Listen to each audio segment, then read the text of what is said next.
আসসালামু আলাইকুম বন্ধুরা, কেমন আছেন? আমি আশা রাখছি আপনারা সকলেই ভালো আছেন। ফুচকা তো আমরা সবাই পছন্দ করি, তবে এই ফুচকার সাথে আরো কিছু মুখরোচক উপকরণ যদি সংযোজন করা হয় তাহলে কেমন হয় বন্ধুরা? হ্যাঁ বন্ধুরা, আজ আমি আপনাদের সামনে দই ফুচকার রেসিপি নিয়ে উপস্থিত হয়েছি। তাহলে আর কথা না বাড়িয়ে চলুন বন্ধুরা, মুখরোচক দই ফুচকা বানাতে পারি সেই রেসিপিতে চলে যাচ্ছি। তার আগে যে সকল বন্ধু এখনো আমার চ্যানেলটি সাবস্ক্রাইব করেননি, জলদি আমার চ্যানেলটি সাবস্ক্রাইব করে ফেলুন।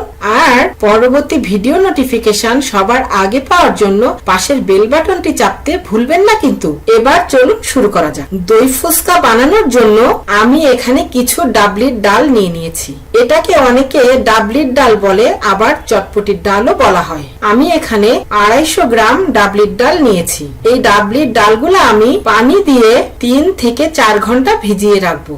আপনারা আগের দিন রাতে ভিজিয়ে রেখে সকালবেলাও এটি করতে পারেন, তবে সাধারণত আমরা নাস্তা বিকাল বেলায় খেয়ে থাকি। এ কারণে 3-4 ঘন্টা আগে ডাল ভিজিয়ে নিলেই চলবে।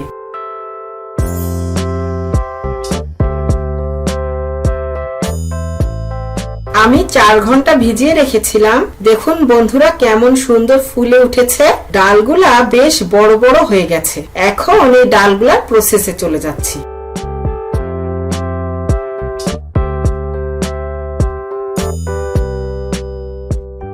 আমি এই ডাল সিদ্ধ করার জন্য প্রেসার কুকার ব্যবহার করছি। আমি এই প্রেসার কুকারে দিয়ে দিচ্ছি রেগুলার রান্নার সয়াবিন তেল। তেল একটু গরম হলে আমি এর ভিতরে দিয়ে দিচ্ছি কিছু কোচানো পেঁয়াজ। এই পেঁয়াজগুলা সামান্য একটু নাড়াচাড়া করে আমি এর ভিতরে দিয়ে দিব 1 চা চামচ পরিমাণ আদা বাটা, 1 চা চামচ রসুন বাটা এবং 1/2 চা চামচ জিরা বাটা। মশলাগুলো আমি খুব ভালোভাবে একটু তেলের সাথে মিলিয়ে ফেলার চেষ্টা করব। এখন দিয়ে দিচ্ছি স্বাদ অনুযায়ী লবণ। মশলাগুলো আমার কষানো হয়ে গেছে। এখন আমি এর ভিতরে দিয়ে দিচ্ছি ভেজানো ডাবলির ডাল।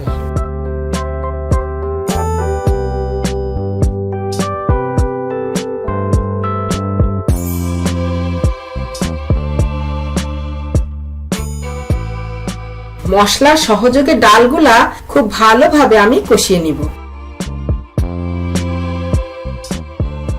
দিয়ে দিচ্ছি কয়েকটি কাঁচামরিচ।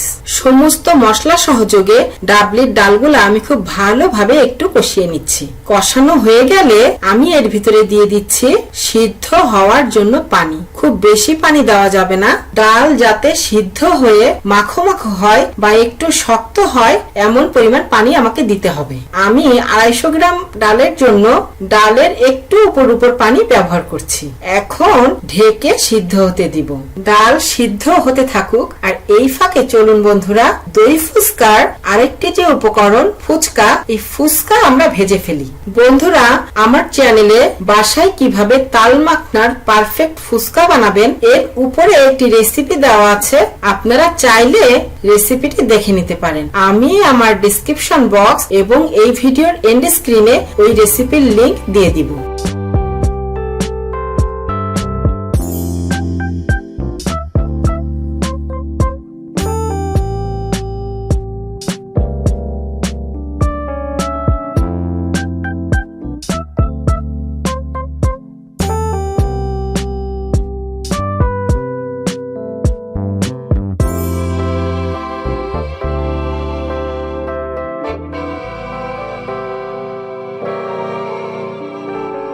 ফুচকা রেডি হয়ে গেছে, ডালও সিদ্ধ হয়ে গেছে। আমি প্রেসার কুকারের মুখ খুলে দেখাচ্ছি। দেখুন কেমন ঘন হয়েছে। এমন ঘন ডালই আমার প্রয়োজন। এখন এই ডালগুলো আমি ফুচকায় ভরে ফেলবো। দেখুন বন্ধুরা ফুচকাগুলা কেমন শক্ত হয়েছে। এই ফুচকার ভিতরে আমি ডালগুলা ভরে ফেলছি। সবগুলা ফুচকা আমি এভাবে ডাল ভরে নিব।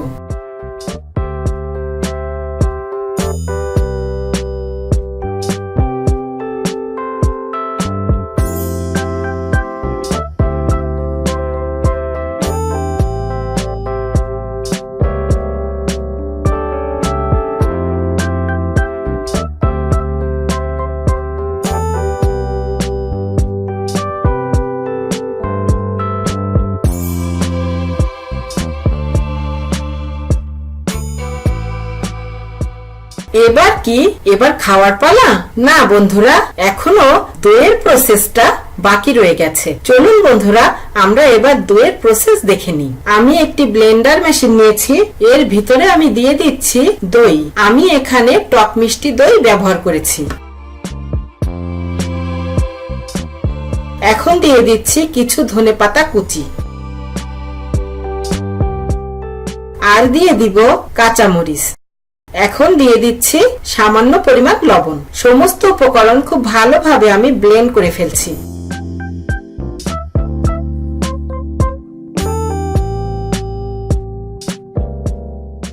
হয়ে গেছে।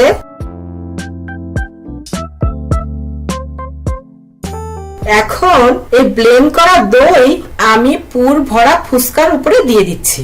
আপনারা খেয়াল রাখবেন, দইটা যত ঘন হবে এই দই ফুচকা খেতে ততই ভালো লাগবে, আর ব্লেন্ডার করার পরে দই একটু পাতলা হয়ে যায়।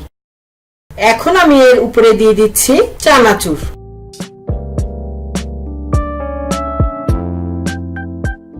আর দিয়ে দিচ্ছি ধনেপাতা কুচি। এখন দিব কিছু পেঁয়াজ কুচি,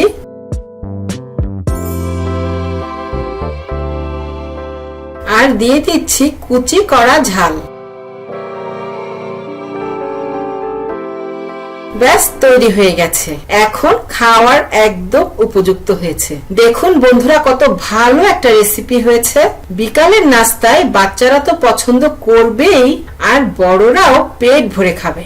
আমি একটি ফুচকা দেখাচ্ছি, দই ফুচকা আর ডাবলির ডাল, আর সেই সাথে আরো মুখরোচক উপকরণ। দেখতে যেমন অসাধারণ লাগছে, খেতে কিন্তু আরো ভালো লাগবে। আপনারা বাসায় অবশ্যই রেসিপিটি ট্রাই করে দেখবেন। রেসিপিটি আপনাদের কাছে খুবই ভালো লাগবে, মুখে দিলেই বুঝতে পারবেন কত অসাধারণ স্বাদের একটি রেসিপি। তো আজ আর ভিডিওটি বড় করছি না, সবাই ভালো থাকবেন, সুস্থ থাকবেন এই আশা রেখে আজকের মতো শেষ করছি। খোদা হাফেজ।